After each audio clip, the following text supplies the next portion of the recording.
All right, let's talk about harmony. We're going to assume you know a few chords and maybe can strum a song or two. If that's not the case, you can still take the course as an absolute beginner, but just make sure to give yourself plenty of time. Getting the basic chords down, being able to switch from chord to chord fluidly, that's going to take some time. And you might want to watch this video to the end and then decide on a specific key to focus on when you're learning your chords. That'll make a little more sense once you've gone through this video. So if you already know some chords, that's great. What we're going to do in this video is organize the chords that we know into a system that will allow us to get the most out of those chords.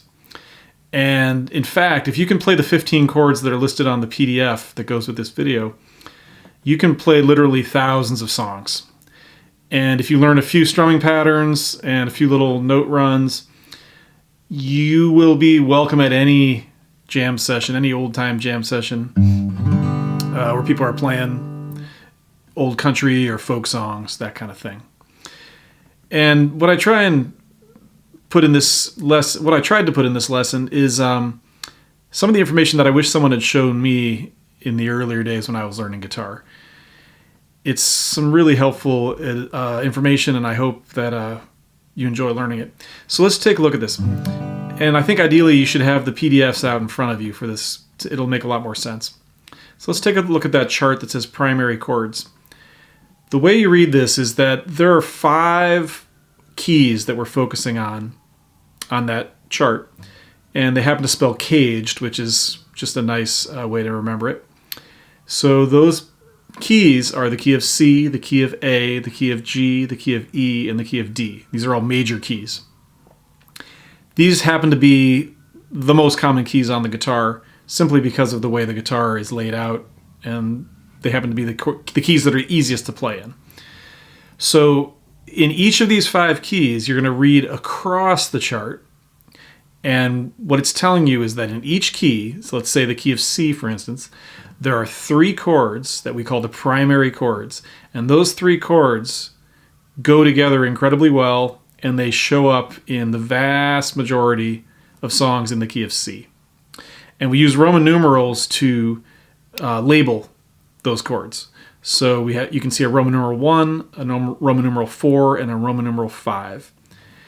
It's not particularly important where those numbers come from, but if you are wondering, those numbers relate to the place that note occupies in the major scale of the key. So in other words, in the key of C, the first note in the C major scale is a C. The 4th note, C, D, E, F. The 4th note in the C major scale is an F. And the 5th note is a G.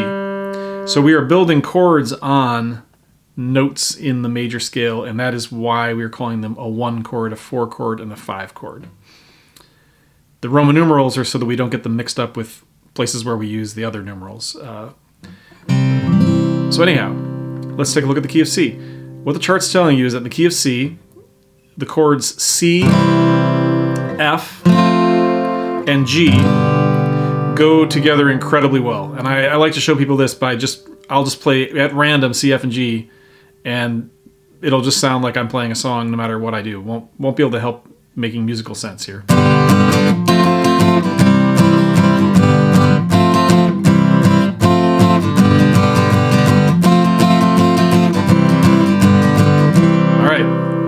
That's not going to win any Grammys, but it sounded like maybe a jumbled up version of some song. Didn't sound horrendous. These chords just go together really well. So they're going to make some kind of musical sense, even if you play them completely randomly. And that's because they're sharing certain notes, and the relationships between the notes are very particular, and it just makes sense. So when you learn an old country song, an old folk song, an old early rock and roll song, you may have even heard musicians refer to a song as a 3-chord song. What they mean is it's using these 3 basic chords and nothing else. It's sort of the most basic recipe for a song you can have. And a really good way to get started in songwriting is to know this piece of information, which is that in the key of C, C, F, and G work really well together. And if you limit yourself to those 3 chords and just kind of see what you can come up with, you're going to come up with a musically strong chord progression pretty much no matter what you do. That's good to know. And when you're still learning your basic chords and kind of getting the basic skills together, it's a valuable piece of information to know that these chords come in these sets of 3, and that time spent learning C, F, and G is going to be time well spent, because you're going to change between those chords over and over and over again.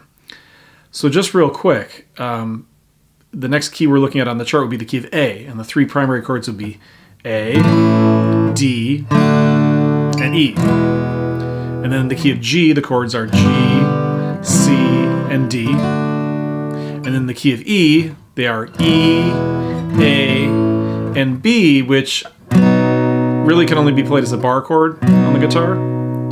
You might be more familiar with B7, and we're going to talk about how B7 is actually a good choice in the key of E.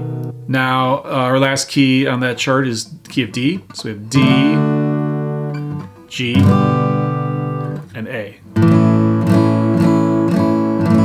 Okay? So a good practice session would be to pick a key, say the key of D, and simply practice the primary chords in the key of D. Really any order you wanted to practice them in. So, strum D for a while, try and change to A, maybe go from there to G, back to D. Just getting used to the left hand motions of changing between those 3 chords. Now, let's talk about the role each of these 3 chords plays in a song and the role they play in harmony. And this is kind of fun because we're really learning from the very, very, very basics, and we can build a structure on that to learn how to understand the most complicated piece of music. So let's just start with the key of G, good old G chord. And as we just said a minute ago, G, C, and D are the 3 primary chords in the key of G. G is labeled the 1 chord. It's got a Roman numeral 1. Now, this is home base in the key of G. Your song's probably going to start on it and end on it if you're in the key of G. Good chance of that. Good chance that the song will start in the key of G. And a really good chance that at the end of the song, the listener is going to want to be brought home to key of G. Now, it doesn't matter whether they know it's a G or not. They're just going to know from hearing it that in this particular song, that is home base. That is solid ground.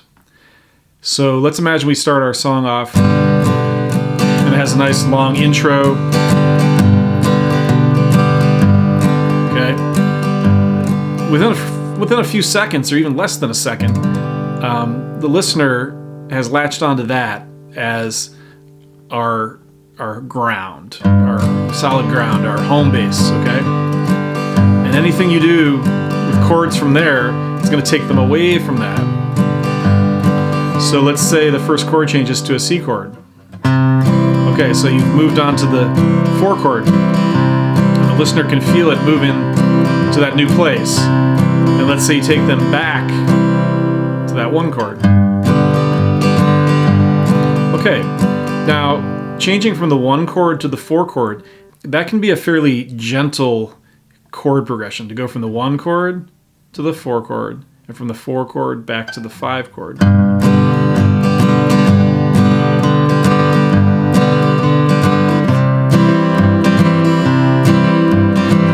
There are even songs where the verse just kind of goes back and forth between those 2.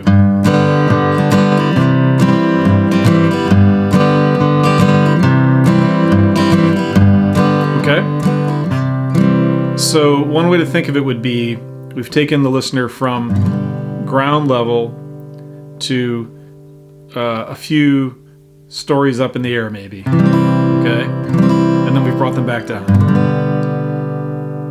By contrast, if we go to the 5 chord directly from the 1 chord, so if we go directly from G to D, that's kind of like putting somebody up on the roof. It's a more dramatic change in sound. So here's G.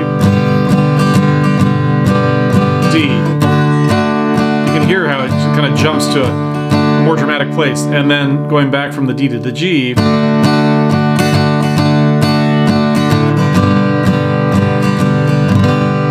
Let's do that again. D.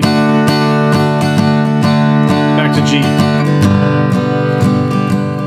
Okay, so that's actually considered to be the strongest chord movement in music.